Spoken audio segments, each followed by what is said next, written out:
you might be wondering why I spend so much time with Mike and Jesse. This is the reason. He's always helping somebody else. Sometimes that gets a little comical, but that's the daughter Jamie out there.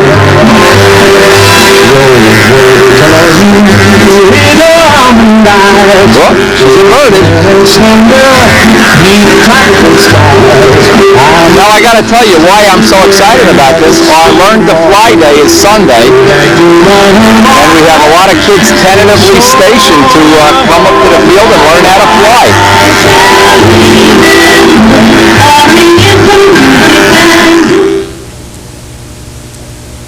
Reverse wing over. Okay. Not this. Right. This way. See, people that fly like this, you know what I mean? Peabody taught me this. Well, you know what to do with Peabody? You know how much Peabody knows? Nothing. Zero. Zilch. Nadia. You do what your father tells you. How's she doing? Good? Excellent. Excellent. Where do you see this? Now, Sunday is Learn to Fly Day, right? Yep. I'm totally impressed.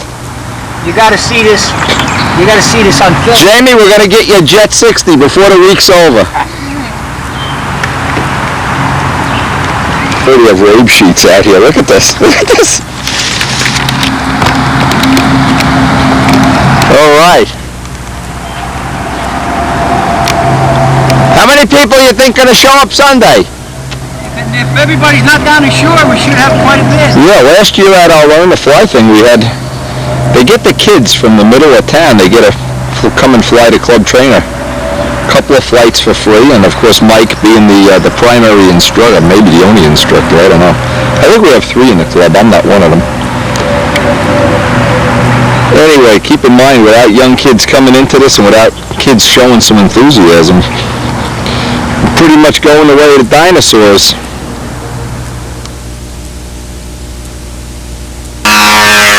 I was lucky enough to have a lot of people help me when I was at this stage. Most of them were pretty brutal, mean. Billy Simons, Harold Price, John DeTavio. Boy, there's a long list. Anyway, but it's hard to imagine you could have more fun than at this stage while you're learning. Look at this wing over. You know, it took me about, honestly and truly, about 7 years to do a reverse wing over. Now I wonder if he's holding her hand. Get your hand off of there, Mike. Ah!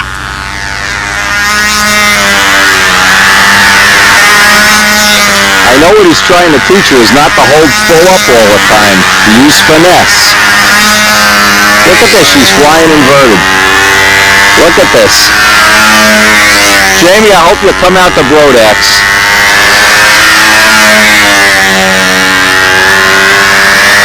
Now, one of the things I try to do, and I'm pretty brutally honest about it, I try to pick the people that I help, that I spend a lot of time with. Midgley was one. Mike is another one. Try to pick people that I think will pass the information on or to help on to other people, because in doing that, then I can double and triple my efforts. It's just like a salesman that trains other salesmen. You can sell a lot more stuff. And I'm just really happy to say, it's why I'm putting this on the video, that Mike joins Midgley as one of the really, really helpful people that were worth spending the time with. Mike, of course, knows the pattern by now. He's got his own Jett 60 Cardinal. And we look forward to having a good time in the near future here. Come on, Jamie.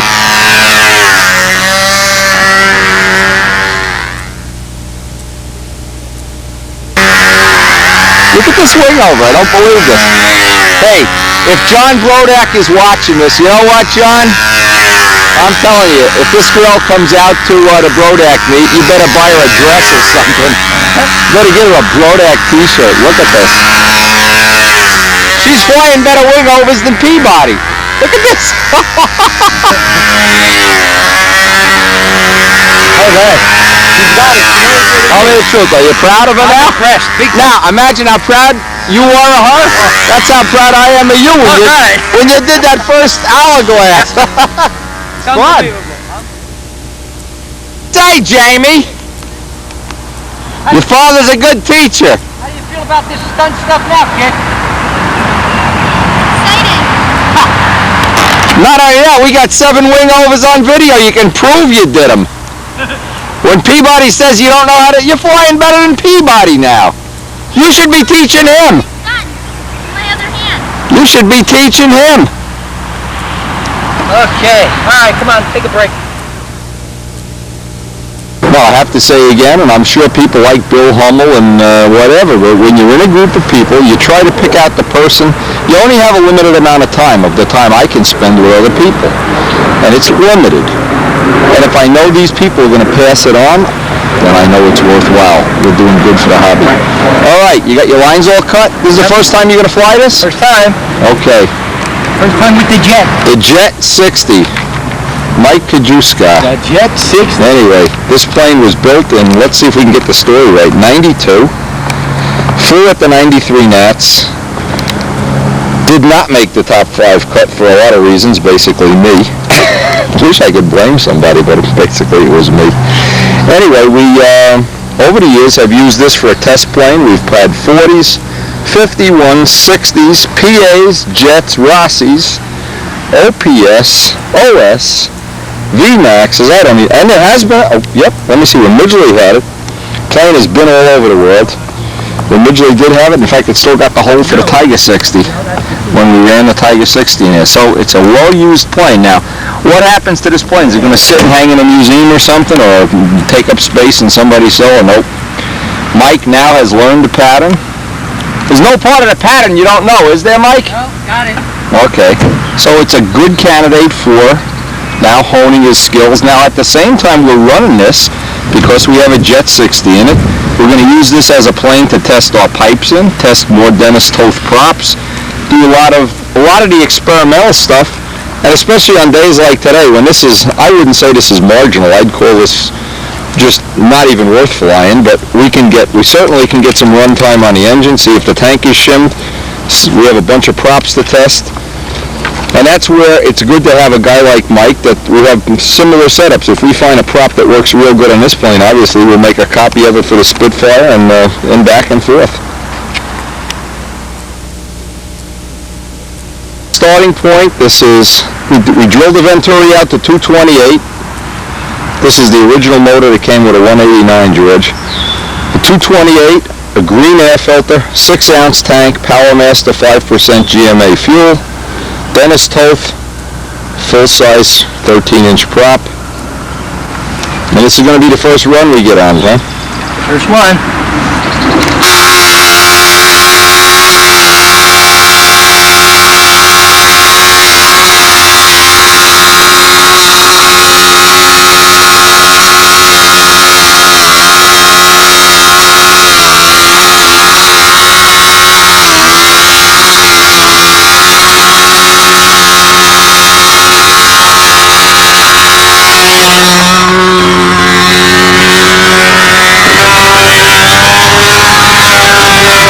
Looks like we're a little on the rich side for the first run.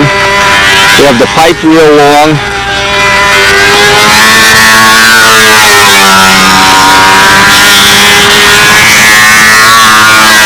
Again, the hope is that you can get this real close on the first shot. Just in case you can't, of course we have the box. Here's the old box with all the parts in it. It looks like it could go a little bit leaner on the next run. But that's the whole goal here. Now, Mike's not a super expert flyer, but to get the tuning on the GMA that just about anybody can just take it right out of the box, zip, boom, bang, and I'm sure most of the modern motors are like that. They don't need a lot of fancy stuff done to them. This one looks like it's in the bank on the first flight.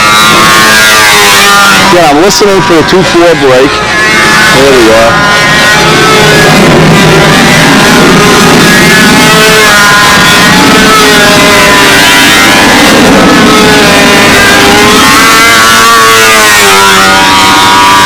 We are really in some ratty air, so we're just going to try to get some time on the motor and have Mike get friendly with the motor as much as possible.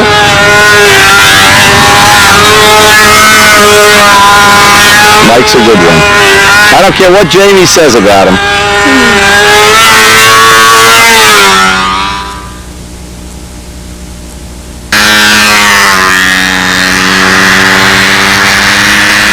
it's just a shame we don't have a little bit nicer air. Even in this lousy air, though, good old Jamie's learning in a hurry. She's just been putting one in after another here. And that's what you have to do when you're learning a new maneuver. Now, last week, 2 weeks ago, Mike was just learning, and he got the last couple maneuvers out of the way. See, this is it's hard to get that finesse part where it's not in full up all the time. What's this? What's this, Jamie? Okay.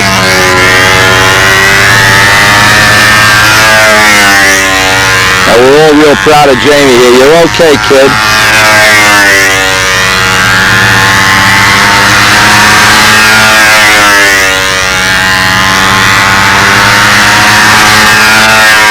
Looks a little bit like Dawn Cosmillo of years ago.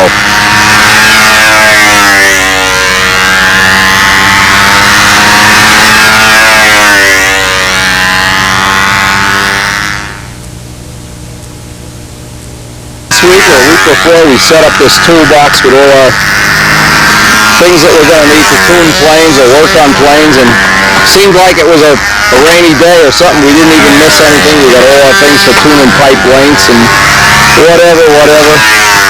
This turned out to be a good investment in time and energy, because on a day like today, as Mike's getting more and more friendly with the Cardinal, we may want to adjust the pipe length. Anyway, this has this little guy up here for doing all kind of little sorting out of parts and filters and nuts and bolts and everything. Again, not a bad investment.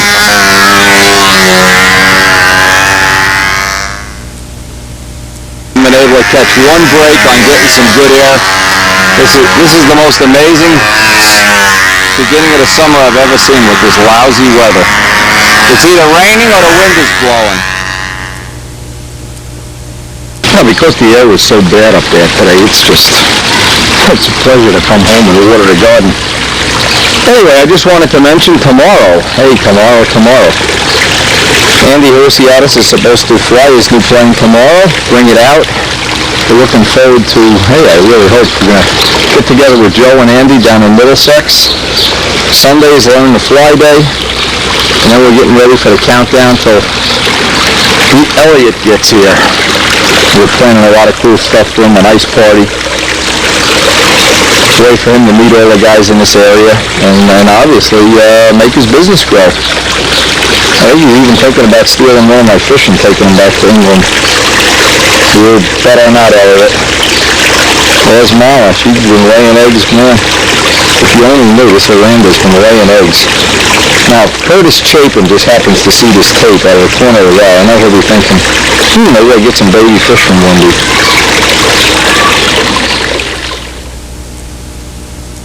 Here we are. We're a little bit early today.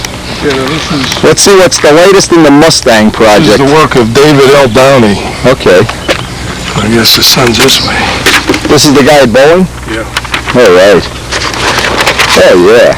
This is a half... Let me get a different view here, we can see. Yeah, if I get out of the sun, it works. Oh, yeah. Half scale shot. Yeah, I'm so glad we got Gerald Champ interested in this. Then we'll be building 3 of these. And, we're not going to spend a lot of time discussing this right now, but I want you to take and study these. There's a scale on there, 0 to 15. Yeah. That is scaled if you... Is that the scale dihedral on there? Yeah, everything. All right. Now look, these are full scale airfoils. Okay. Root, this is the crank, and that's the tip. And that's the Rabe airfoils. Well, it's not, it's the same principle. These are expanded, these are enlarged. Because this wing is a 61-inch span, 660 square inches. Joe, I have a big wood order coming in soon. You want me to put aside all the C-grain 16ths? C-grain 16th for ribs. You're going to do ribs, okay. And then when we talk about sheeting, whether it be 3/32 or 16th. Yeah, I'll put aside the C-grain for the ribs. I don't know. Well, whatever we got. But here's something else while you're just looking over my shoulder. Wendy. This is a scale. Okay. This wing outline in the center is a scale P51, Okay. and the larger outline is this wing, except it's 58-inch span, which this one's 61. So you'll see how close we are on scale. You're looking to make this 58 inches? No, 61. 61. I was going to say 58 is a little bit This small. was one of the early working him over kind of. And then what you could do is this is the same as that, except it's a little smaller scale. So this is a scale P51. You can lay this over the scale P51, and you can see that where it's been stretched out and shrunken down a little bit. Yeah. It is so close. And then Fantastic. here's another comparison sheet where you can compare the scale wing to our wing, or proposed wing. Okay. And this is a double star 60 over the tongue muffler. This is just to give you some ballpark stuff to look at and drool over. Yeah, I got to get the juices flowing. That's all. I want to get if Gerald's got some drawings too. The ribs are full scale. Here. Root, right at the center. Yeah. Crank and tip. 660. What do you think though, first impression? This is the Miss Ashley? Miss Ashley too with the Jett wing. Oh man, can you imagine? Look at this wing. And you can have Pro Stunt products on the bottom. That's right, yeah. GMA Jett 60 is the posting. I mean, look at this wing. This is the one with the Lear 23. He's got the Learjet wings and a Mustang fuselage. Oh yeah. And there's a lot of use. In case you lack inspiration. I'm really lacking. Huh? Now see, this is nice. This will make for nice big flaps. Oh yeah. Oh yeah. And I don't know what wing you'd use. You could probably use a lot of wings. You use Strager's wing. You don't need to make a wing. Swept back on this. Yeah, see a straight trailing. That looks nice. It's swept back slightly, which I don't know. I think that's wild as hell looking. And the big 38. Wow. And the paint job red and white always looks good in the air. Pro Stunt products, right? Yeah. I mean, or whatever you want to do. Yeah, but I mean, it's nice. I think I'll name it Miss Karen and get some brownie points out of Karen. But I knew you'd like to see these. Yeah, I love those Contra props. Oh man, that's awesome. This is great. Look at this. Imagine this thing doing a wing over here. Oh, that's beautiful. Okay. Hey, you're doing your homework. I want to fly, man. All right, get the lines out. I'm ready. The whole deal here is to get some flights in before the air goes bad, and it will go bad. A little sneak peek of what Joe and I are planning for the next year. I'm actually planning on doing 2 of these. A relatively straightforward one, like a Strager takeoff on Miss Ashley, and a P51 that's as scale as anything I can possibly make. It's coming, guys.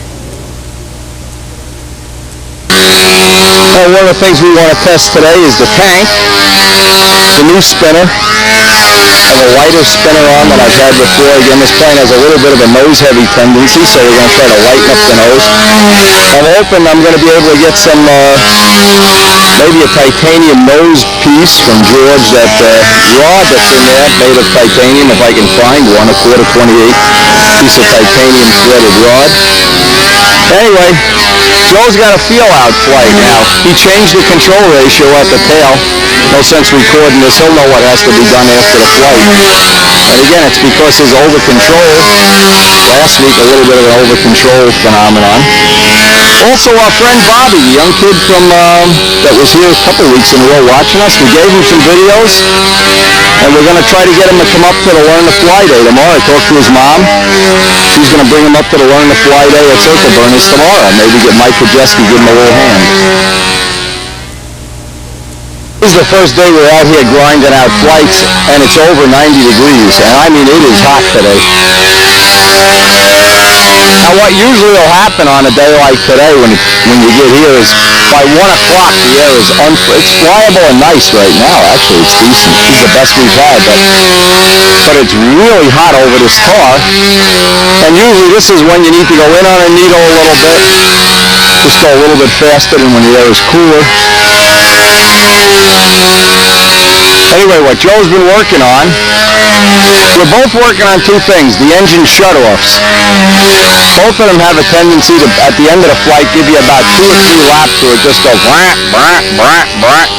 Mine's a little worse than his, but I do have Woody's tank, and if it gets any hotter than this, I'm just going to go in the shade, punk out and change the tanks. Now what Joe did, he dropped the control ratios back to 1 to 1. This was 4 to 5, I think, originally, or 3 to 2, I don't remember. And it was overturning, which you can see on the earlier tapes. But right now, at 1 to 1, it certainly looks a lot better, and it's going to take a lot of handle adjustment. Usually you got to go back and forth. You have to go too far, do a couple of things that throwaway flights, which is what we're doing right now, before you settle in on what exact handle you want to have, what spacing. This design, inherent in the design, is it really is able to turn a lot sharper than necessary. You always have a lot of reserve.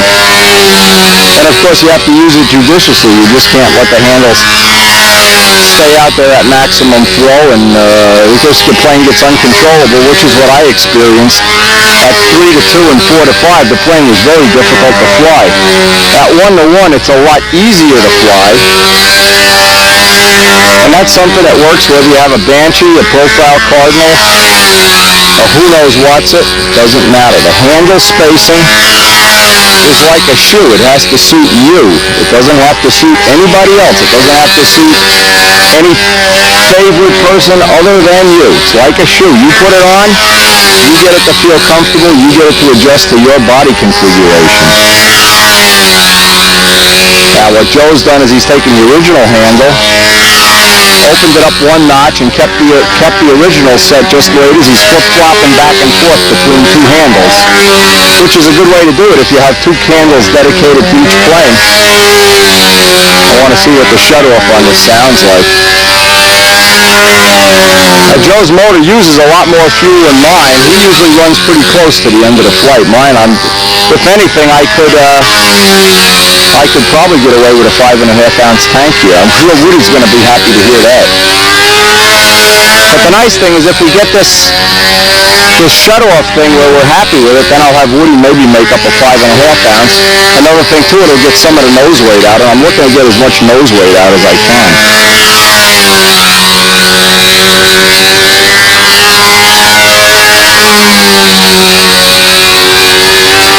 Another thing too, even on a day like today when it's 90 plus degrees, and I mean we are roasting here, we're going to be sunburned up. One of the things I like to try to do is, if at all possible, keep the plane in the shade and keep the cockpit and all of the parts that are really vulnerable covered. And Joe does the same thing whenever it's possible. We even have one of those silver blankets, those, I don't know what they call them, they're made for airplanes, real airplanes. And what that allows us to do is cover up the plane if we have to leave it in the sun. So for instance, if people are walking by here later or whatever, we can cover the whole plane up and get it completely out of the sun relatively easy. I want to hear the shut-off here, because Joe's having the same thing that I'm having.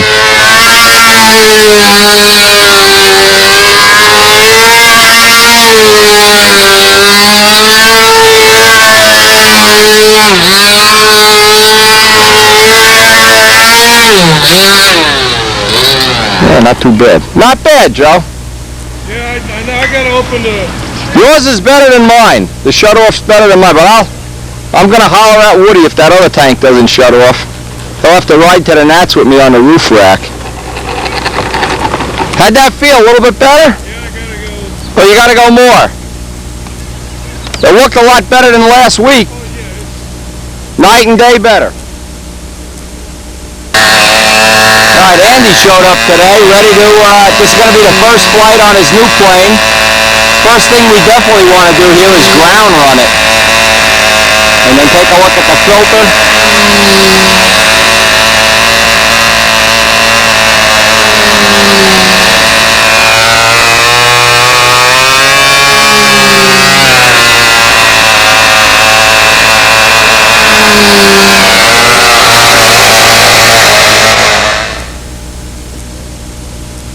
He's ready, the moment of truth. The Brodak dope is ready to go. The Power Master fuel's ready to go. Tad down elevator. A little bit more. You're not teasing him, are you, Joe? No, this is true stuff. Yeah. All right, he's ready. It's been ground run.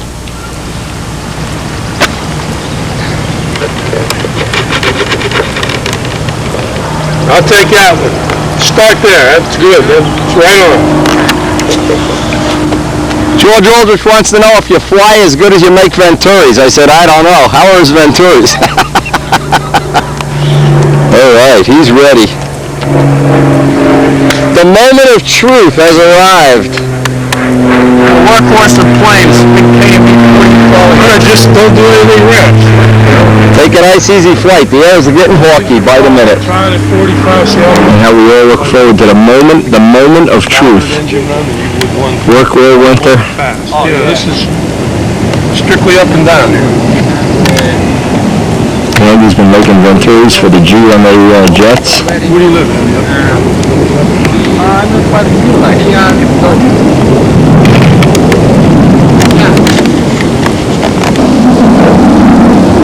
And one thing good about Andy, see, you don't get nervous. You're kind of the macho type. When Joe and I are flying these planes and they're new, my God, Joe needs extra coffee. He's got a bottle of vodka under the seat of the car. Wow. I'll look for the wing being level. Yeah, just make sure you're on the outside of that inner donut. Oh yeah, yeah. Because we get a little, in other words, when you go up, just walk to the... Yeah, see, the trees are growing out in our circle. They were supposed to cut these. You can't stand in the middle of the circle because we have the trees growing here. Let's do it.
First thing we're looking for is to see if the wing is level.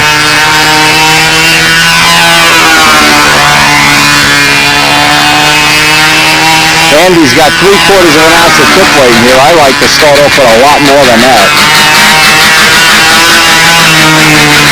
Oh, our world record holder Spitfire is here at the circle too. One of the guys from the F2B team practices here. We call him Pablo for short, but I don't really even know his real name. I don't know if he has a name.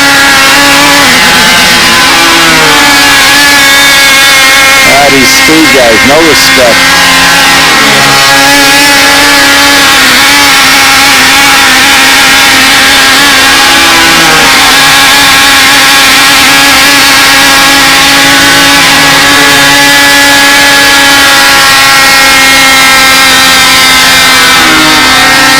Up inverted. Definitely up inverted.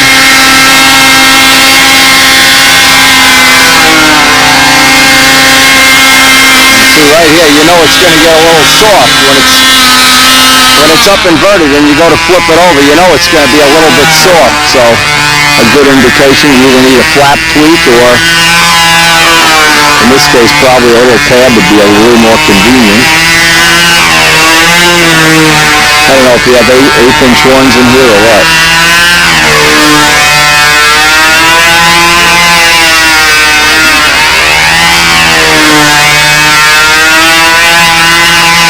Anyway, step one is going to be to get this wing level before we can go really any further into the trim.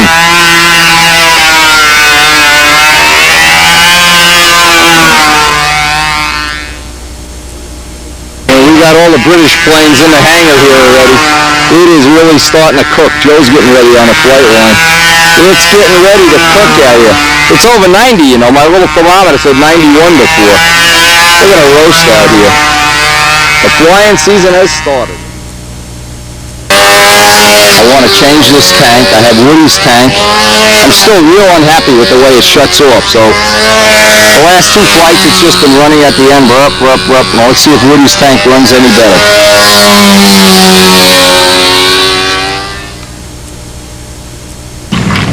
Now so far we've only had 1 tank in the plane, so this will be giving us a chance. And it looks like we've lost the air, so this is a good time to try and get this tank thing. And it's only the end of the flight that's a problem. This is what I like about this system. So far anyway, been real lucky.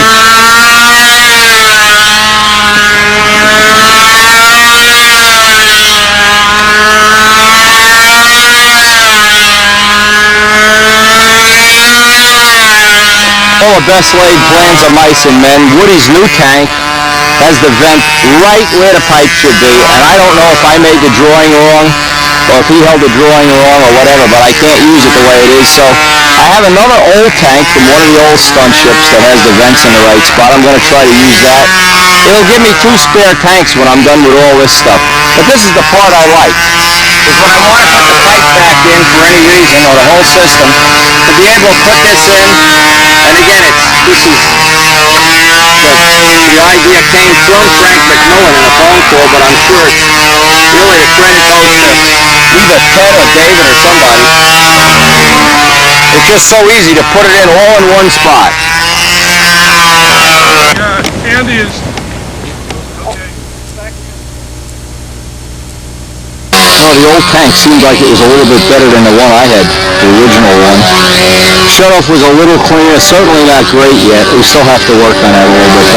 But while we have this really, really rough air, I want to try another one of Dennis's props that has just a little bit of the pitch taken out of it. That'll be the next step.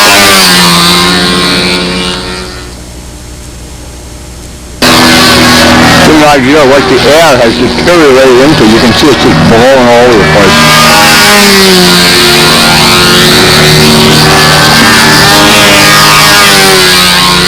I'm trying to keep as much liquid in me as I can. I'm just not acclimated to this. I feel like we're in Texas here or something. And the air, it's just moving and shifting, and we have yet to have that good day, and that day I hope is coming soon, and we can really get a flying day. We just have not had a day that you actually can go out and practice bottoms. It is just pathetic how bad the air has been. You can see we're basically both trying to play it really safe. I don't want to have any accidents with this. And it's a shame Andy's with a new plane and he's really not getting to ring it out like he should.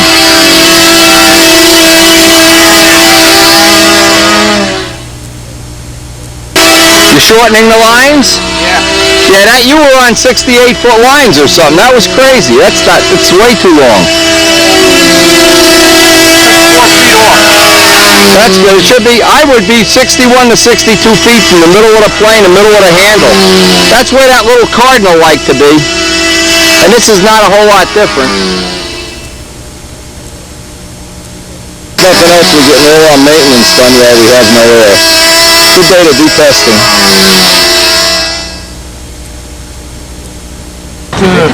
Did you get the lands off? Drag the shit out of it. We'll get okay. Andy has learned the most important lesson of new plane technology. Always start off with more tip weight than you need. That's a quarter of an ounce. That looks to be about a quarter. Always start off with more than you need. And what do you get, the line shortened now? Yeah. To some human way? He's flying on longer lines than out of Musco. See, when you're out of the hobby for a while, this is what happens. You forget the basics. Wow.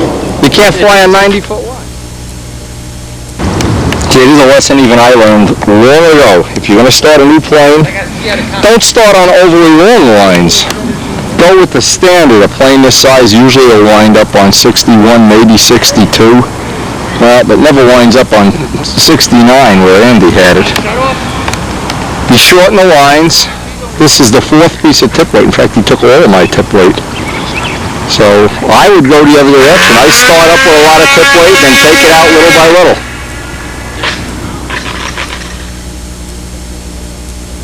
Always start with more tip weight than you think you need, Andy, especially on a day like today, an unflyable day. Yeah. It's just not. It's not worth risking the plane. It's just crazy. It's a shame to say it's unflyable. Look at the beautiful sky. Yeah. Any day that Adamusko says we'll leave early, when he takes his prop off, you know the air is really gone. And it's gone. We live to fight another day.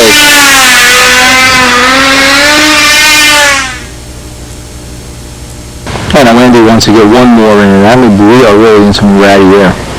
But the point is, had we started the day, and I guess this is a real valid point, if we started the day with the extra tip weight, this is an unequal panel plane, by the way, so it's more sensitive to the tip weight than it is if it was an equal panel plane.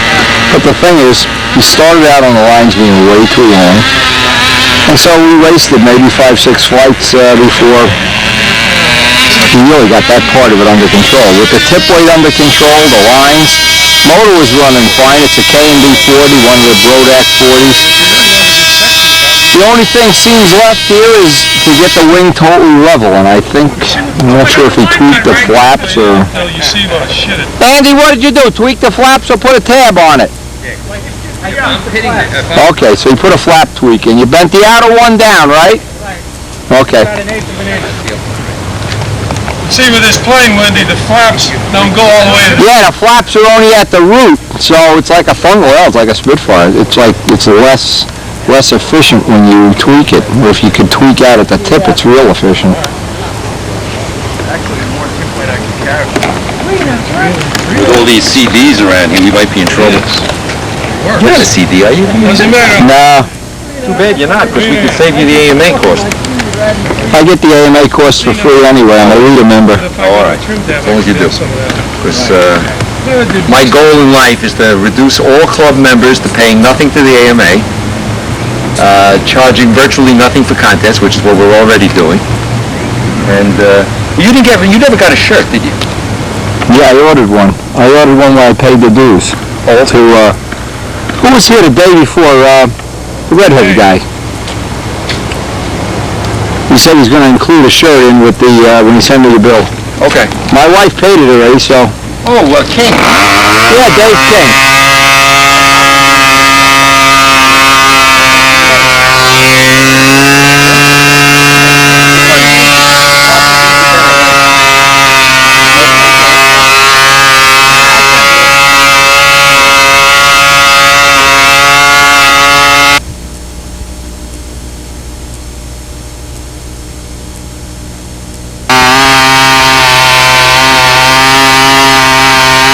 This will positively be the last flight of our day either way.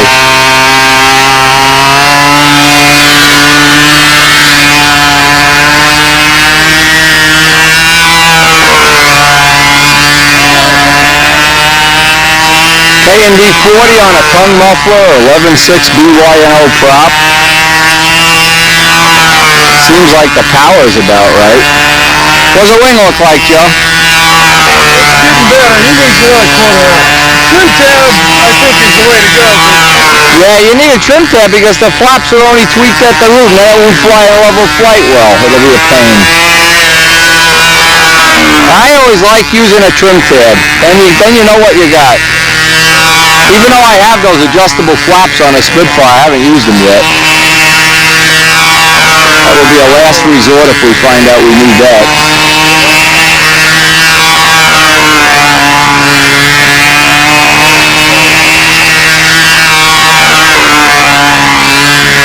Still up and inverted.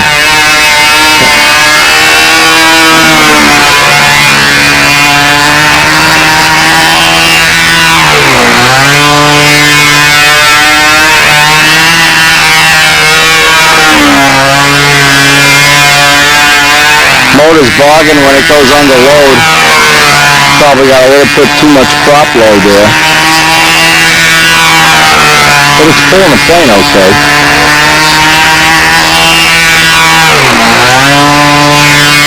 Look at that air. Oh! Oh! I even saw that through the lens cap. Live to fight another day. He doesn't believe us. Believe it now, huh, Andy? Yeah, it's a rough day. It's unpredictable. Yesterday we really had the blowout of the century down there. What a... Even Andy was getting disgusted toward the end of the day. I don't blame him. I don't know if this... I've heard El Nino's causing this, and who knows what. Everybody's trying to blame somebody, but the fact is we really just haven't had any weather. And here we are, it's already the flying season, it's Memorial Day weekend. Well, what I did, I got up at 6 o'clock this morning. I want to get up to the field, and you're really not supposed to be up there before 9 o'clock. I'm going to try to get up there about 8 o'clock. I need to make up a new set of solid lines. We had a little, a kink in the solid lines, and I am just not at the point right now where I feel like risking the aeroplane for a set of lines.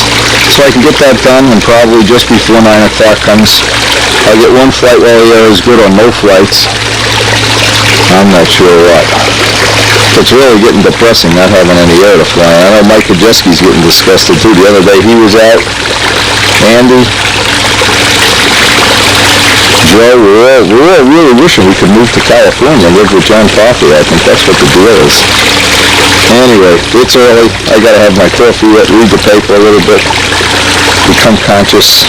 Well, I love coming out here for breakfast. This is such a nice place. I sit out on my little veranda here. The birds come and keep me company and tell me, God, I don't have any trouble flying. Like one just flew away.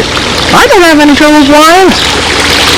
Anyway, it's time to get up there, Theo. I'm going to have my coffee and get up there and see if we can hit at least one decent flight today. And that's what I wait for. There's no way. The Knicks are in the playoffs here, and I got to find out how they did. I obviously didn't stay up and watch the game. I got to see how they've done before we head out to the field. And you definitely need, a day like today, you definitely need to have coffee before you go up there.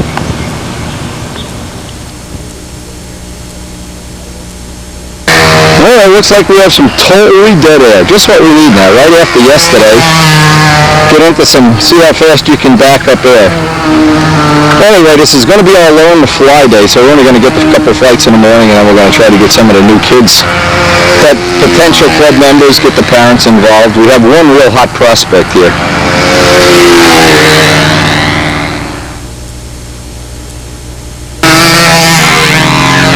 Get an idea what the air looks like here before. Whoa. Yeah. Dangerous Rich Jacobone. Showing us how bad the air is. Oh, man.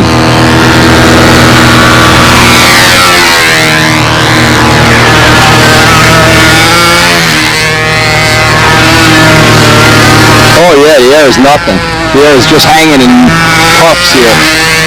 Just what we need. Let's see where Rich is. Ah, he's all right. Little planes don't turbulate the air like big ones, so he's getting a break here. Break he does not deserve, by the way.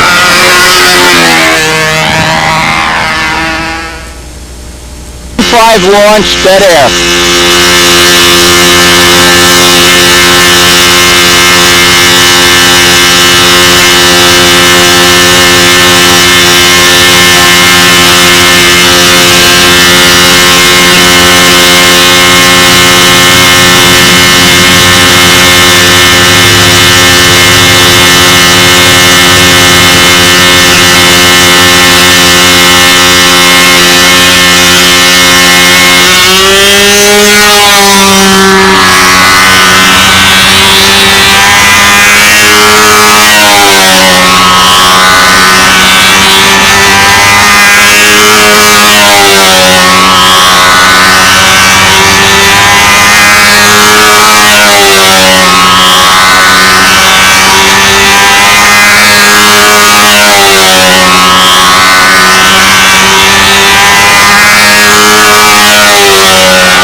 to try one at 10.6 launch.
All right, so we got one flight at 10.5, one at 10.6. Anything you want to say to Gene Martin? Any apologies or anything? Oh, Gene, I'm sorry. Gene, they're abusing me. He actually talked Gene Martin into buying. Get this word buying, not loaning. Did you tell him you're going to give him a discount? He's going to buy a carbon fiber gear. He wants Jacobone to buy it so he doesn't know he's buying it from me. Oh, we're going to fix him. Anyway, they started the action on the back circle. Let's see, the kids are here. Mike's here. He's got a couple of potential new flyers. So we're pretty much going to go over there and see if we can give him a hand. We got two representative flights that I can go. There's Deb. You got to run back and you're going through your own weight. But I wanted to see, and this is Dennis's prop, full 13-inch diameter. I've been changing around the nose weight on the plane, trying to get every piece of nose weight out of it, just to see where the limit is that I can push. I'm probably real near where it should be balanced right now. The solid lines are working. I got 2 extra sets made up, and we got some more of these props coming from Dennis this week. So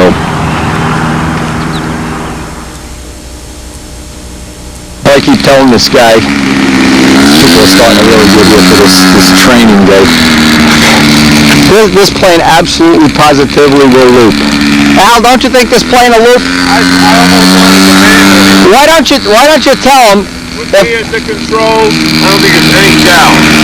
Mike, I could get this thing inverted in a heartbeat. Banjock could get this inverted in a heartbeat. I'm dying to fly that plane. This would loop so easy, it's unbelievable. And then pull out inverted. Inverted, absolutely. Absolutely. What Jacobone brought for breakfast. Open that cooler up. Now you know why we tolerate his insubordinate behavior. Oh, good. Onion beers. You got smell-o-vision on that thing? Ooh, yeah. Look at what we got. This is the Estella. Mike, you didn't really pay $25 for this, do you? There's a golden rule. You never pay more than $14.95 for a video. Anything more than that is rip-off city. Wendy, you talking about it? $14.95. Who asked you? All right, look at this. How's this good? Hey, your pilot's gonna crazy. I love it. Anyway, he definitely could loop.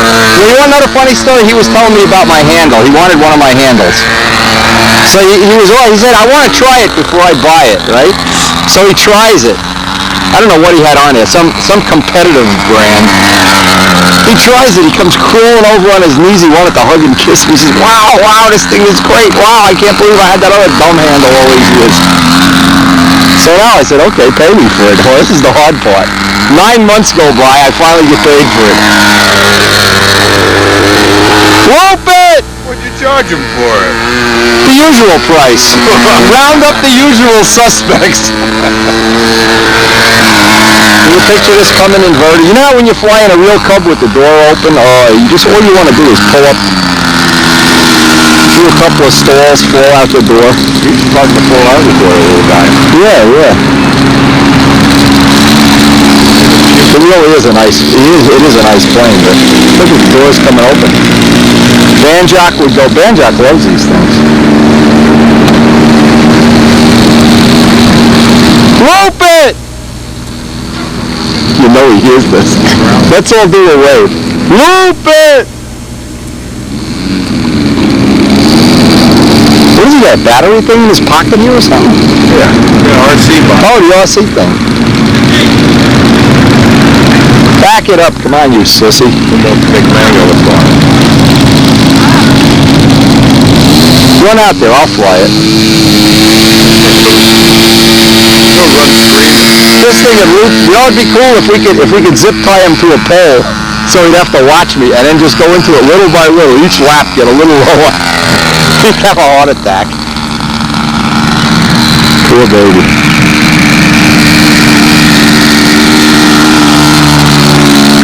Anyway, I see Mike's over there gearing up. Anyway, it looks like the next trim thing that I want to try, if I can, I want to go back into my, probably I'm not going to get a chance to do it today, back into my 3 blades.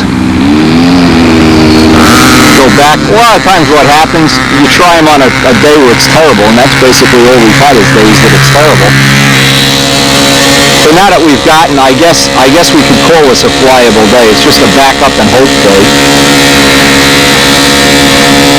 But it's certainly not going to happen today. We'll just fly out today with Dennis's big 2-blade. And this engine is very, very happy turning a full 13-inch prop. So he's going to make me up a couple at 13 and a half. And if this engine turns a 13 and a half, I'm just thinking there'll even be more performance here. Really, it's really a very, very nice setup. Just the way it is, it's flying slow, it's flying nice.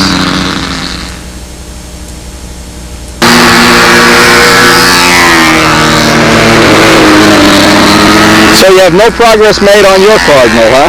No, not really. I painted this one up so I can get something in the air. Yeah, I hear you. And that's about it. I didn't see much going on. This thing was clearly overly sensitive, but I lengthened the control horns on it. Oh, okay. You shorten up the handle as much as you can? Yeah, all the way up to yours. Shorten up the handle. Let's see what you did. That'll be better, yeah. I'm going to I'll bush it and everything. You sure it's just not tail heavy?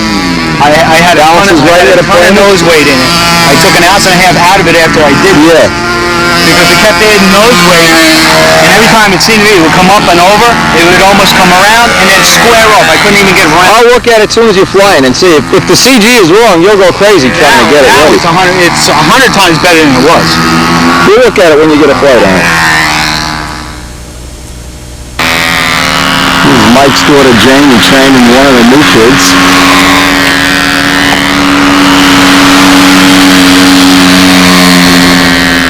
How many people did we get last year on to learn to fly there? About 15? I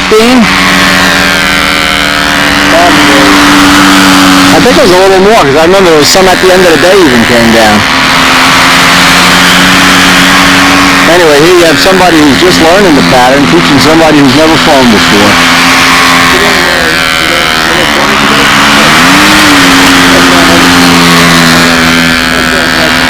He's doing some job over there. I'm impressed. Oh! How many more kids they got over there? I can't even see. 2, 3. And there's one over by my truck. It's a good showing. Decide to do here. You put nose weight on, it got better. Yep, I put tip weight in. You put a horn extension on. You put some tip weight in, it got better? Put an ounce on it. The spinner won't fit over. Yeah, well, you just buy a heavier spinner. Buy one of those. Yeah, I'm looking for a lighter spinner. He's looking for a heavier spinner. I think we should trade or something. Wait, I got the best of that deal on that.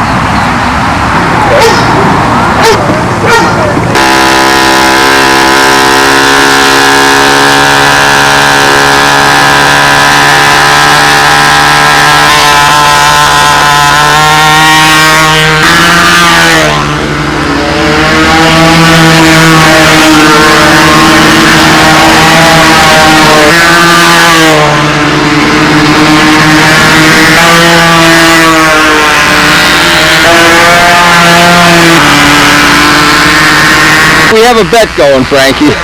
How does the dog vote? Can he loop the cub? Woof, woof. With the dog in?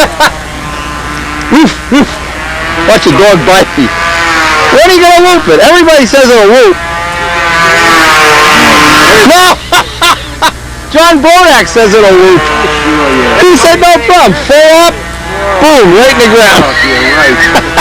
What do you say, Augie? I agree. How many of you guys want to take a $2 chance on that fine airplane over there? How about 50 cents? Huh? Look at this pilot. Look at this blonde pilot. Wow, this is something. Unzip it up front. Ah, get out of here, you pervert. You're drunk. Get out of here. This on film. No, this is a family thing. You can't. What's she got, a bikini on? That's right. What bikini? Ah, I can't look at her. Camera will shoot me.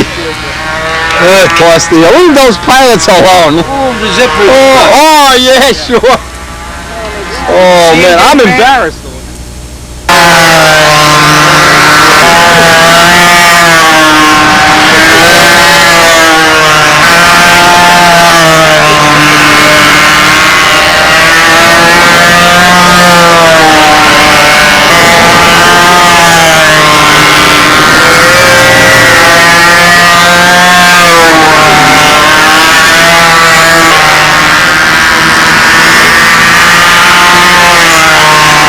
Third part of the Learn to Fly Day here, they're wrapping off a Skyway. Easy would be to loop this thing. Look at all the elevator travel he's got. Oh, we could even do an outside loop with this. With the smoke system on. With Banjock's big flight streak and this thing and pull them both inverted. Banjock's flying a whole pattern with his flight streak now.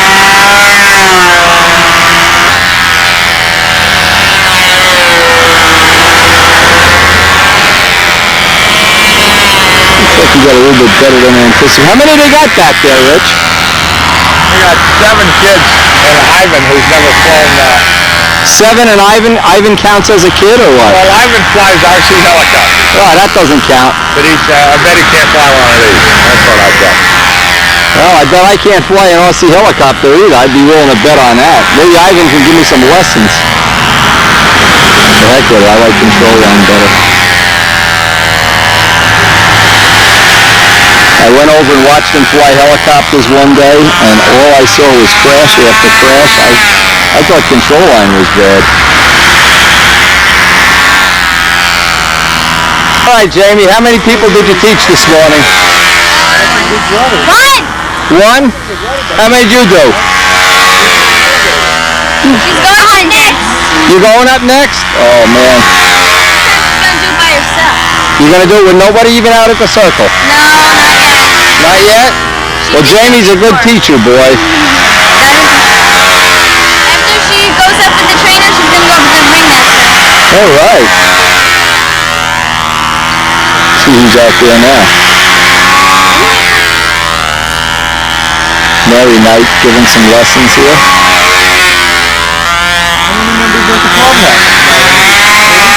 Hey! Are you dizzy? Oh, really?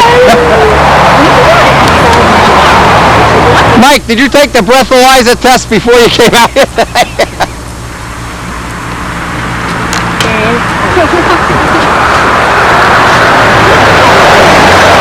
Who's next?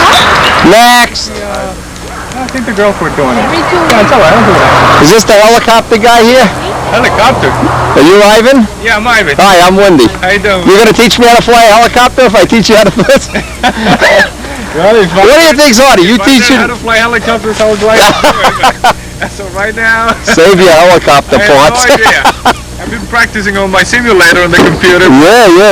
In there, I have just tried at least 3 or 4. Doesn't it make you sick how easy these kids learn everything? It's unbelievable. It's unbelievable, yeah. Boom. They pick it right up. Boom. You and I try it. Boom. Right. It is awesome to do that. Did you have fun? Yeah. All right. Good. Doing great, I tell you. Fantastic. Started today too, huh? You didn't crash? Well, we didn't crash, yeah. What's your name? 2 perfect landings. My name's Emily. Emily. Okay, Emily. What's your name? Connie. Oh my God. I got you for about 3 times on video. How about you? You going to go again?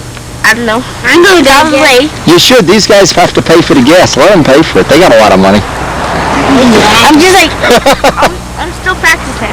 Yeah, that's good. This time my thumb didn't get none. Last time, Oh, you're pressing your thumb down? No, there's this little metal thing. I thought you were supposed to put your thumb on it. This whole part of my finger was blood red. Oh. Ah, you don't have to squeeze that out. It's not going to go anywhere. And Ivan's going to give helicopter lessons. You know what? Selling tickets? Who in this crowd is not a member? The woman? Hi. Oh, Mike? Erica?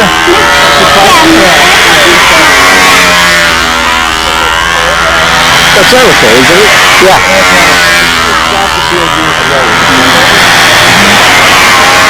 This is more fun than watching Peabody learn how to fly.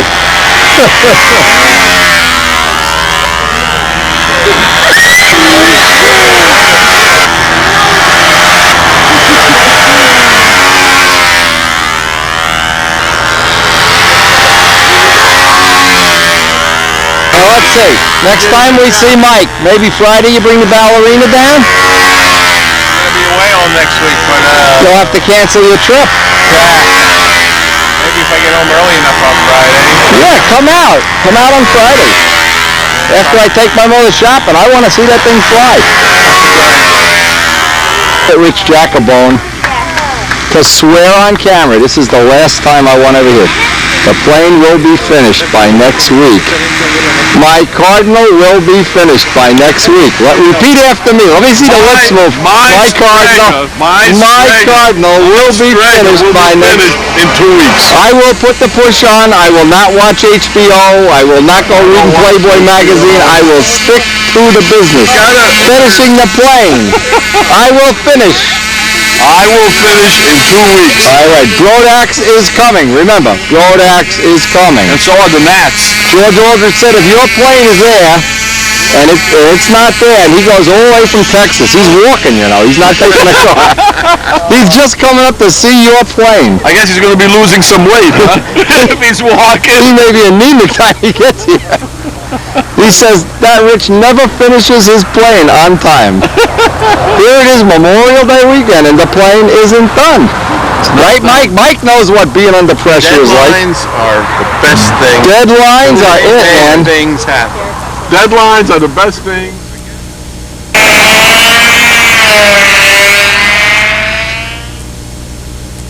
One of the things I always enjoy with Karen on our day off, coming up here and seeing what they've done. They've just redone their whole pond and their whole railroad. They have an outdoor garden railroad. Now, every year we come up here and I like to see how they've redone their railroad.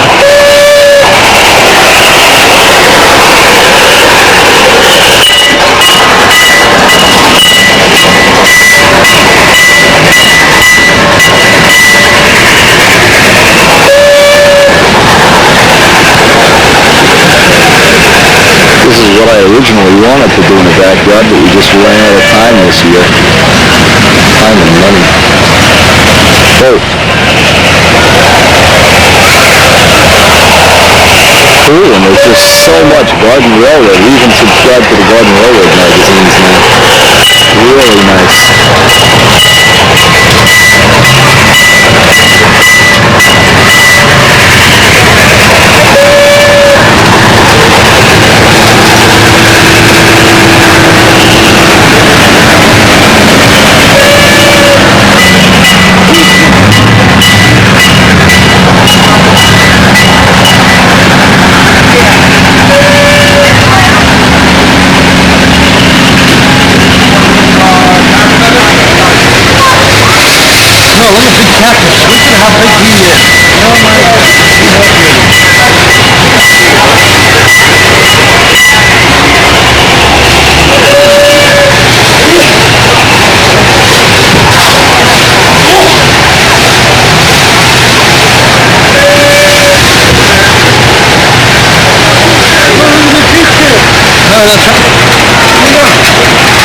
If you do a third back here, you'll just get an idea. These look like free willy in the pond here.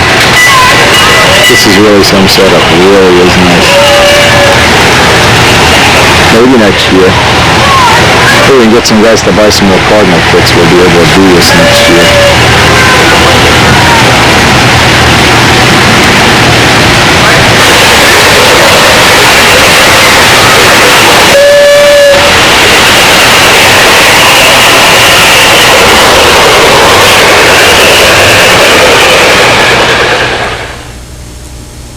This morning, Mike and I have both gotten up to the field here. He's got his 60, his GMA 60, and he's trying to test for me.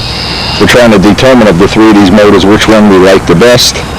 So obviously, we brought up all the hardware, all the motors, all the pipes, all the props. And we're in right about in the middle of gallon 10 here. You all got it up there, baby? All right. Now this is the number 3 motor, so let's get this set up. We need to shim the tank first of all. When you were flying the other day, you needed to get the tank closer to the mounts. So obviously step 1, we need to get, this is another thing, we were trying to salvage not having a, you run some CA in there? Yep. Don't bother making it pretty now, we can fancy that up later, but this part of the header is not getting any air. And one of the things that I don't want to take a chance that we're overheating anything here, so let's just gut it right up. If in doubt, cut a big hole. We want to try. We've got this Venturi at 228, and while we have it apart shimming the tank, These are long Venturis that Andy made up. One of the problems we're trying to at least solve a little bit is this plane gets a wet nose all over the place. And I don't know if it's because the Venturi shape is spitting back or because this is too short, or we'll try a couple of things here. But this one is, of the three, this is the worst that has the wet in the front, and I don't know if it's because of the cowling. Now in Strega, I had this problem in Strega, and I kept fooling around Venturis, and eventually it just went away like a miracle. So I think the first time we fly it, let's not even put the cowl on to see if that makes any difference. Right. See, because this really wasn't made for this. So you don't know what that airflow around there is doing. All right, I'm going to take a flight while you're doing this. You can change a Venturi. Yep. No problem. Did we shim the tank yet? Tank closer to the mounts by this amount is about the right amount. Okay. And that's what that was. So put the tank in. So we'll put that back in. Oh, that should even up the motor run from the last day too. See, the idea part of this is while you're doing maintenance, and maintenance is part of this, when you're doing a maintenance thing like a tank shim, why not get everything done all at once? And we have a pipe to test. This is the small Randy Smith pipe. This is really, looks to me like a 51 or a 40 pipe. But we want to test that too while we have the opportunity, while we have plenty of test time here. It looks like we may get a good chunk of the day. The advantages of a day like today, small advantage, but it's still an advantage. We have 3 motors, we have 5 pipes, and we have a whole box of Venturis. So from the day, and having 2 different planes that weigh really on 2 radical ends, this one is on the light side, the one is on the heavy side. I hope we can get some valid information, something that we can put in the bank for, for the future of everybody. And the way I have had this set up the last couple of days, I've been launching at 10.5 for what amounts to be a slow flight, air being flyable, and when it gets unflyable, I have to go to 10.6. And in that range, using Dennis's 13-inch prop, I've got a reasonable wide range. I've got, I guess, about a quarter of an inch of needle, a quarter of a turn of needle length.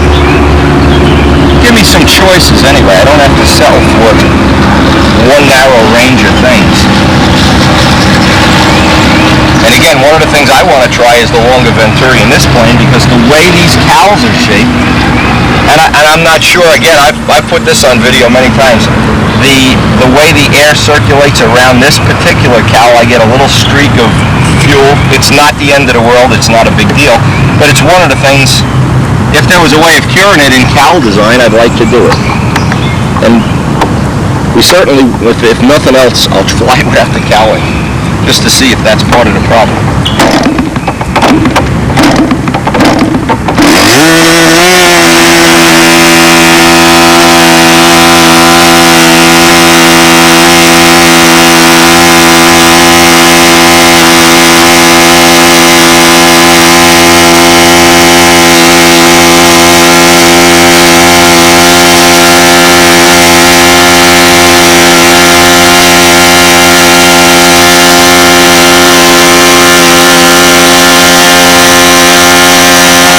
As we have, we could put the new tank that Woody made up for me. Let's see. Okay, for our first test of the day, we want to see how this is Randy Smith's small pipe, and it's not on pressure. Now keep in mind, Mike has just learned the pattern. It looks like it's running a little too fast, and because we've been setting them a little fast on the ground to compensate for this air, the air here is terrible. It's dead, and then it goes from dead to the trees are blowing in 10 different directions.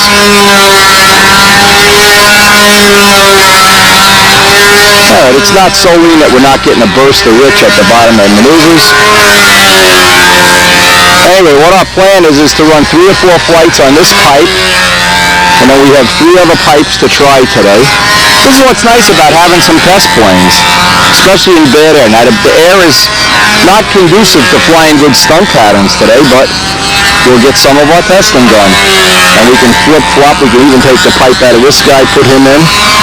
Back in it, if we find something that works on one plane, we can transpose it right into the other one. We have 3 planes set up with GMA 60s now. Strega, this guy, and the new Spitfire. And from this group, I hope information we've learned on Strega is going to wind up on this guy. information we learned from the Cardinal here will somehow filter down into the program. We have some extra Dennis's props. And remember, the whole key to this was the thing that I'm trying to learn. It's less than a week since Mike learned the stunt pattern, so what this gives me is a chance to see how this motor and this package will perform somebody that's not at a true expert level, somebody that's just working their way up the ranks. In fact, the truth is Mike's never even entered a contest yet. But anyway, most of the people in the world of stunt are not super experts, and if these people can get it right in a relatively short amount of time, now we're going to slow this down for the next flight. But for this air, you got to keep in mind the air that you see each maneuver's in a different spot here. Now he's getting hit with crazy air again.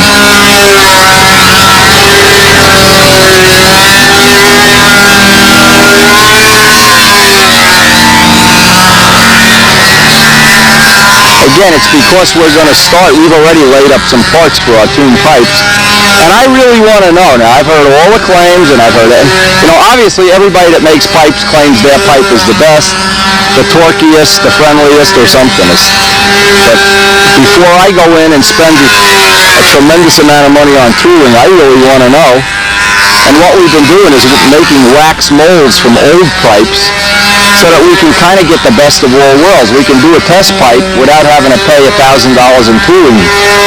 So whether that's going to all come to fruition soon, I guess we're going to find out. Anyway, we'll definitely know something today, at the end of today, that we didn't know when we got here.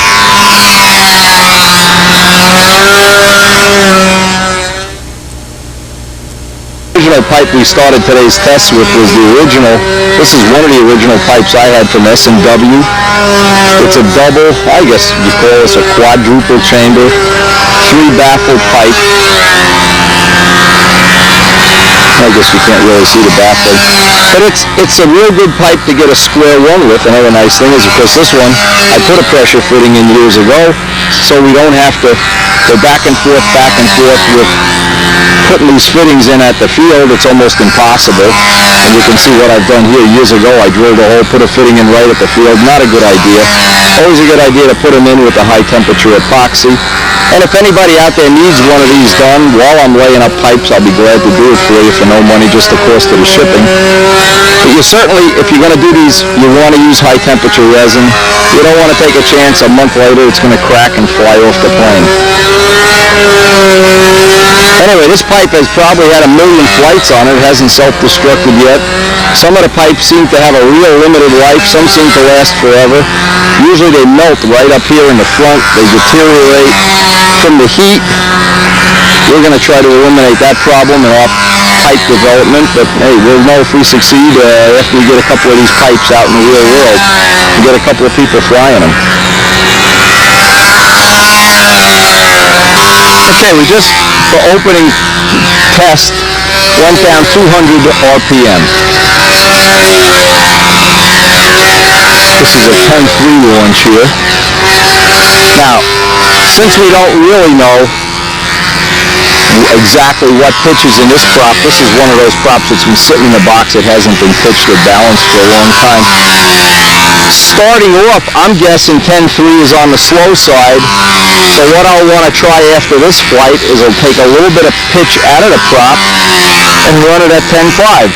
Since mine's been running the way I like it anyway, right around 10-5.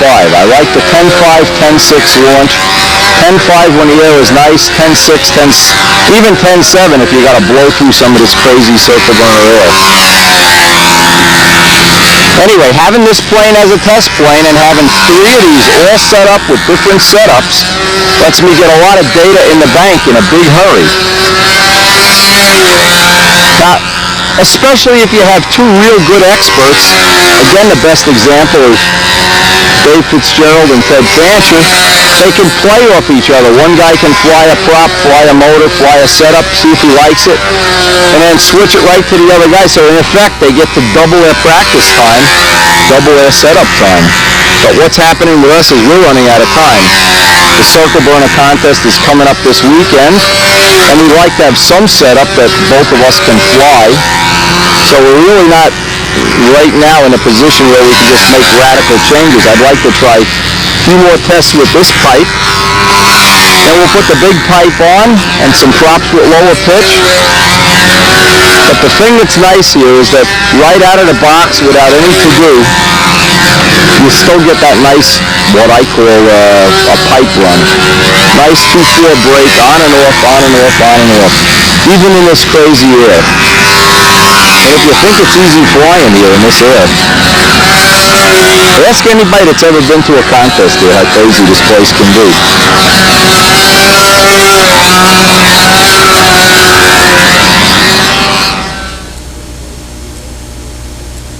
The last thing I changed on this was I had the tank that Woody made for me last year is in there now. And it still has, I still wish I could get it to shut off cleaner, but right now it's 100% better than the original tank, so I guess for right now we're going to live with that. I'm not in the mood to make tanks either. I'd much rather play with pipes and props.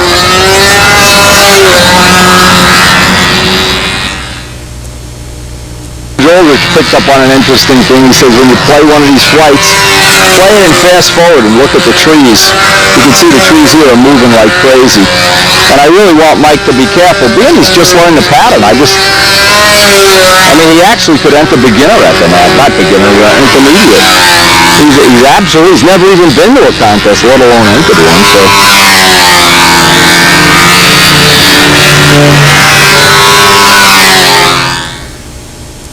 We had a pretty productive session. Time to get back to the shop and work on our pipe molding technology. We've got the wax parts should be cured up by now. We can start making up some test pieces.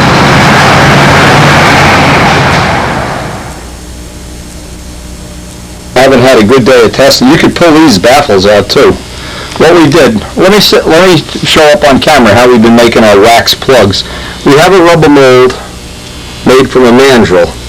And what we did, we've been melting wax, ordinary candle wax, pull that out. And this is so we can modify our test pipes. This gives us a mandrel that when we're all done, we can just simply boil water and melt the wax out of the pipe. So this was one of the ideas, and as an example, take the other one out. One of the other choices that we want to have is we want to be able to shorten, lengthen, whatever. Be able to make very small, subtle changes in the baffling, the length, the size, the diameters, and by using wax, once we arrive at what we hope will be a final good design, well, that's perfect. And if the worst that can happen is we make candles. Anyway, this is what we've been working on, and we've made a box of test parts. What we're going to do this afternoon is answer the phone, and then we're going to start assembling some of these into a test part. Thursday's production run, we made 3 different size pipes for testing. We're sitting out in our little homemade autoclave out here. And Rich Jacobone's due to be here any second, so we're going to try to put the next color of trim on his Cardinal. Let's hope he shows up sober. Oh, I'm telling you. Oh. Hey, you got the yellow one there? You got the blue? Yeah. Now Rich is promising that by tomorrow night, I'm going to mask it all over. you're going to backmask it. We want to hear no sob stories. He's committed to excellence. We made him up an extra pipe today. The guy's got more pipes than George Aldrich. All right, that looks good, Rich. Are you missing a spot? Or does it all look good? I'll put the paint away. It looks pretty good, but I want you to take a look at it also. Well, let Mike look at it. You got to look at it in the sun. If there's a spot it's thin, take it out in front of the house. There's probably sun in front of the house.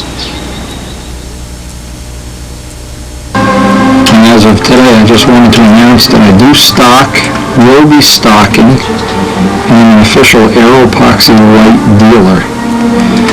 I have all this trick paperwork. A lot of cool technical stuff came in their catalog.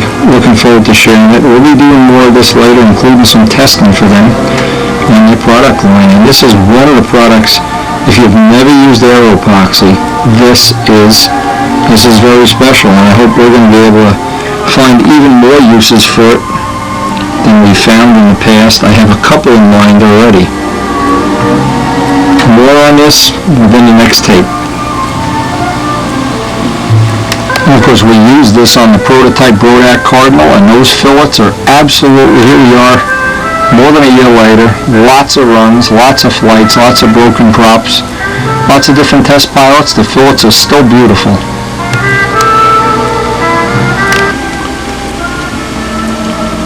A really good product worth having. Aero Epoxy White. Old Mike beat me up the field today. We checked all our pipes in the oven this morning, and they all look absolutely ready to go. We're going to have to put some pressure fittings in them today after the flying session. And I just got the final word from my soon-to-be ex-tenants. I went over and looked at the property the other night, and it's going to need about a month of renovation, so I'm just right when I don't need this. Right when I don't need this. It's unbelievable. So Mike and I are going to team up and try to square that away in a couple of, well, maybe a week or so. But in the meantime, what I'm real happy about is we set this yesterday, the last flight of the day. Mike came out here. It started on a second flip. Didn't touch the needle. Obviously, it's going a little on the fast side here, but again, the air is puffy. We're going to try to get some flights in today. And tomorrow we'll be testing all those pipes that we made. Now, one thing has come from all our switching around of pipes and moving things and making them longer and shorter and everything. No other single thing seems to matter, to me anyway, in my opinion. The biggest significant change you can make to any of these is to open the stinger up, the outlet of the exhaust. Now, originally, the pipe I originally got from George had a small opening, and when I was doing the 50, I was opening it and making it bigger and bigger. It's now about 380, and that seems to be a good compromise. I also in fact, I like a lot the way the Randy Smith Bill Wurridge pipe runs, but that's got, I think, a 415 opening. Again, it's a trade-off between a little extra noise, and this is what I like about, by tomorrow we'll have, hopefully by the end of the week, we'll have a bunch more pipes to test. You can make a significant difference in the way the engine runs, not making a pipe longer or shorter, just making the opening in the pipe at the back bigger and smaller. And maybe somewhere down the road we can make up a bunch of little sleeves and a little set screw, and I thought of doing that as a way of proving that theory. I don't know how correct it is relative to what other people have found. Certain things that I've found just don't apply. It's been my experience that it absolutely didn't matter at all if I had pinholes in the pipe, other than the fact they got a little oily. That never seemed to be a significant change or whatever you want to call it now. And it could be that these big displacement motors are just not that critical. That might be the overall thing. It just doesn't matter to make so much power to begin with. An email from Bill Hummel, actually from Glenn Taylor, saying how much he was enjoying running his Jett 60, but he thought it was running hot. And my feeling is most of the people that make mufflers or exhaust systems tend to favor making them quiet. If they're not flyers, when the people that fly make exhaust systems, they usually make them loud and that they work toward peak efficiency. Now, I found that out in just doing George's pipe, opening that back end up, and his new pipes, by the way, have the back end opened up significantly. You don't even have to make the modification. But such a major change in the way the motor runs just by that one thing, just that one, and for sure, if at all possible, not having to use that a restrictive back end like the little rubber thing with a kink in it. The little rubber things that don't have a 50-degree kink seem to work a lot better if you can put just less of a kink or a bigger size one. Anyway, piece by piece, we're putting data into the data bank here and having two Jett 60s on the field at the same time. We're going to try to get a Spitfire flight on here. And keep in mind, Mike has just learned the pattern. A week ago, he didn't notice sun pattern, so I really have a feeling if he's got, this is my old plane, and the number 3 motor, if he's got it working this good, a lot of times he's here, I'm not even at the field, and I just find out that he had a day of great runs, didn't have to fool with the needle valve much, and he's using the fuel right from my last order of Power Master, so a lot of consistent threads in his pattern.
Sickle mower powered by a GMA 60 with a tune pipe.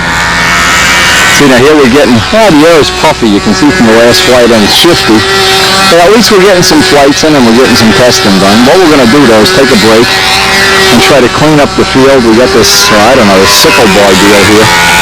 So we want to trim this up. The Sunday is coming up as the big circle burner June meet.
just mentioned, we've had,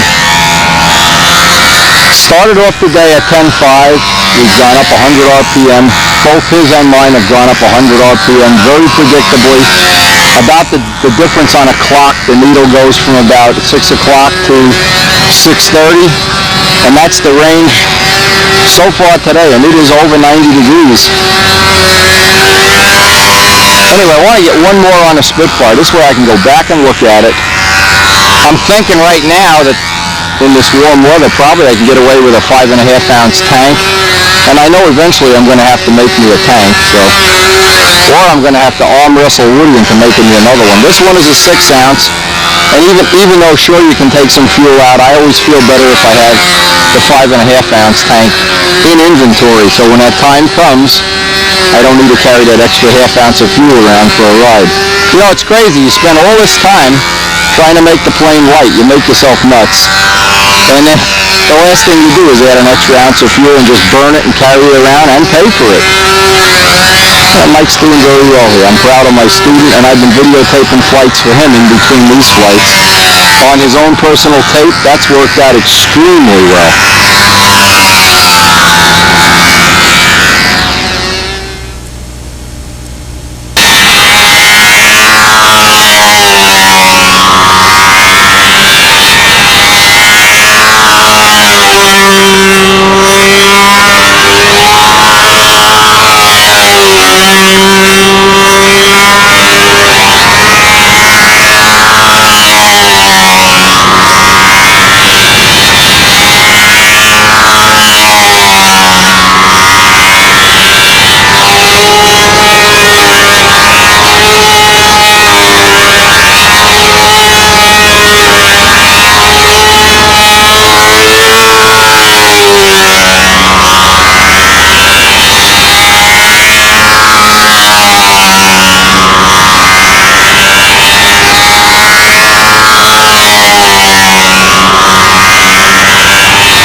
Let's see, we got a little incubator cooking away out here, burning and smoking and making a mess. Wow, is it hot in there? Oh my God. The only mistake we made here, and we got 1 day's production in. The only problem with all the parts is we laid up one part with a wax pipe front, and the wax melted. We didn't take into account how hot that was going to get. We left it in there overnight. But our next thing is to sand these down, clean them all up.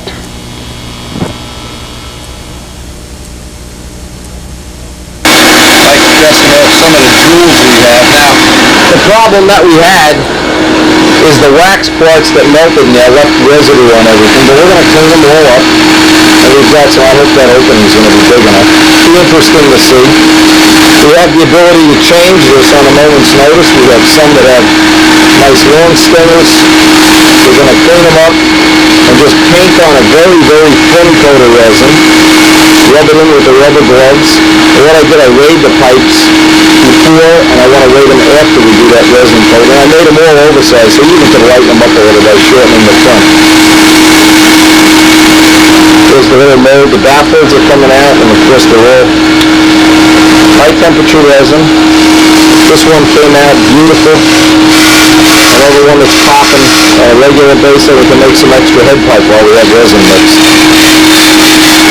He's grinding himself into oblivion back there. Grind away, baby. Something funny tonight. We went out. We went shopping, and of course, this is Karen's favorite. Karen's is my favorite doll too. Patrick. Look what she bought Patrick, a new outfit. Check this out. Now, even John Brodak. Look at this outfit. Come on, I want to see the bird. Jeez. So here we are waiting in line with all these middle-aged women with kids and cranky and everything. And we're buying doll clothes. Anyway, the pipes are all out in the incubator. Tomorrow we may get to do some real pipe testing. If you want me, you take me to Brodak's and buy me a nice little Brodak Cardinal kit. Patrick, this is as close as the Cardinals you're ever going to get. When middle age sets in, middle age, old age sets in, what happens to your mind? Well, this morning we have 3 pipes to test. They're actually ready to go put on a plane. Our little incubator's working like a champ here. I'm so impressed. It doesn't look like we're going to have much weather. In fact, they're predicting rain, but we like to get a couple of runs on these just to see, get some ballpark idea. We're going to be making a separate tape on doing all the pipe testing, but just a rough idea of where we stand right now.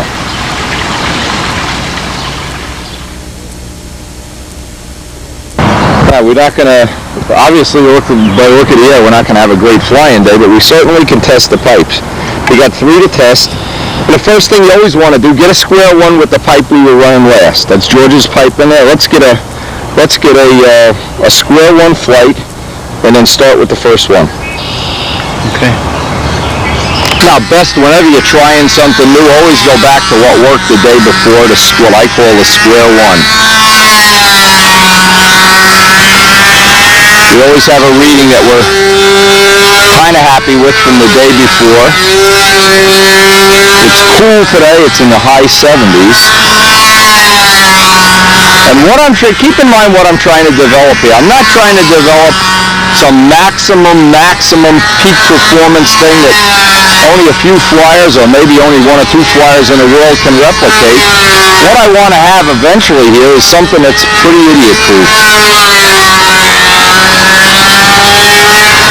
And I can tell already the air is so bad that flights are going to be meaningless, but we can still get motor run data today. I can still see. An example is when we switch to a different pipe, I want to see if the tack is going to go up or down, if I'm going to have to needle in. Usually if I needle in, it means the pipe is more restrictive. Needle out, it's less restrictive. And of course, fuel consumption also, that'll be part of the whole thing. But anyway, we just have a starting point today. We're going to pick this up on another tape doing nothing but pipe testing, so that at the end of this, hopefully, we're able right now to make 3 pipes a day with the mandrels that we have right in the stock already. Okay, And that area is lumpy. If it's real lumpy, just fly the flight out. Oh, yeah. This is what we'll call, for lack of a better word, pipe 1.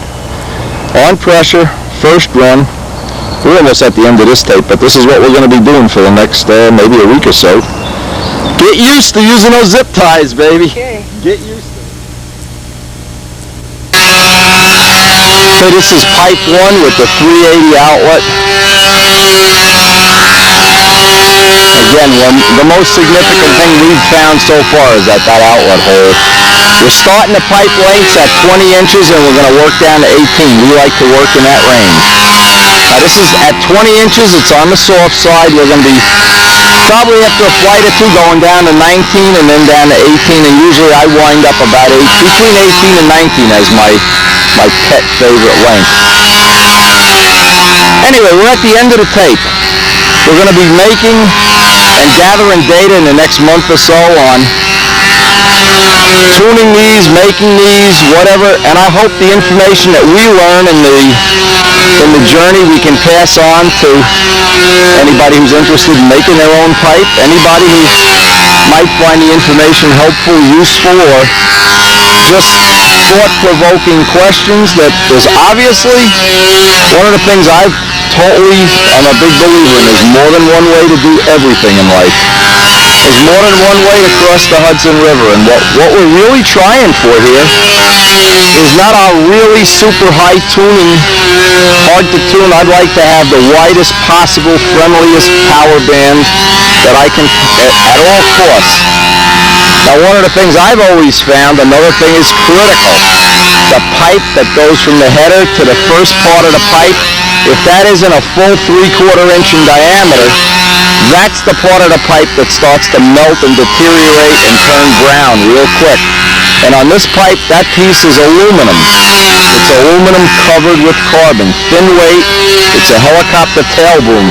So the first thing we're going to find out is if that's going to be a significant factor in the overall life expectancy of the pipe. I mean, if I can't make a pipe that has a real long or infinite life, well, then I don't know how many of these I'll have to make.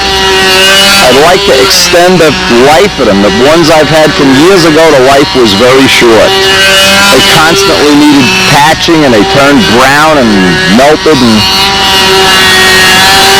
But again, let's be real fair and let's give credit to all the people that were in the development early on. Dean Pappas, Rich Tower, Bob Hunt, Randy, Billy Wurwich, Paul Waugh, everybody has kind of put stuff in. And when this was on the ground floor in the late 80s, I was one of the ones making a mess out of things too, with these melting and baffles coming loose and all kinds of crazy stuff. Now I hope we've really reached the point in our flying where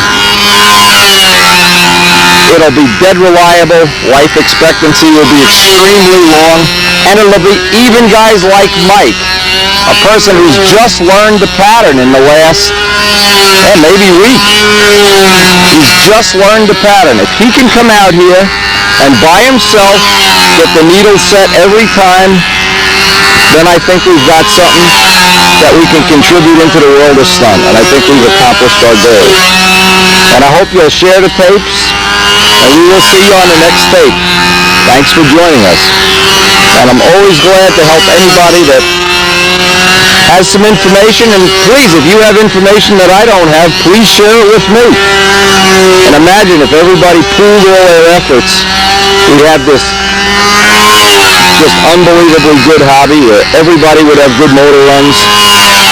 Everybody could spend time where the best flyer would be the only criteria to win a contest. There wouldn't be tricky stuff that nobody else can have. I really like the idea that everybody can have this stuff. And I think a major part of that is the GMA 60. That is just such a friendly motor. I really look forward to seeing Bill Hummels with the side exhaust too. Anyway, hope to see you on the next tape. Thanks for joining us. Go feed the fish.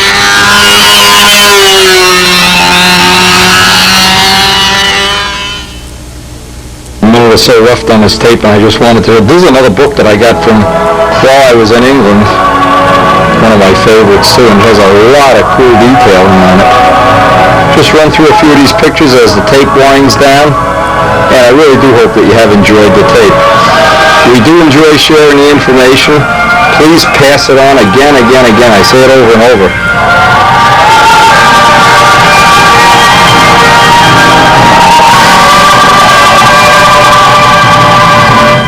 It's another one of the great books, just loaded up with great inspirational pictures.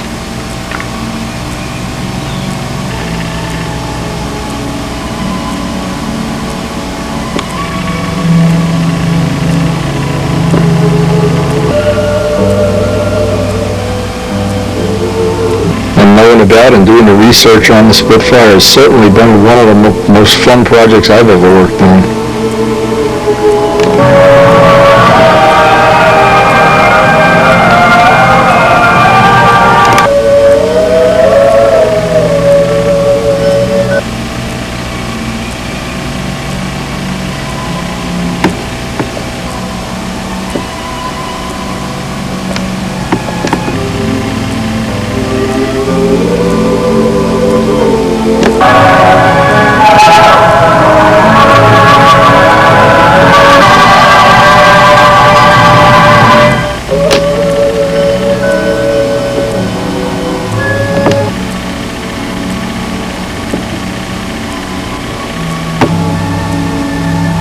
See some prop pitch. Check this prop out.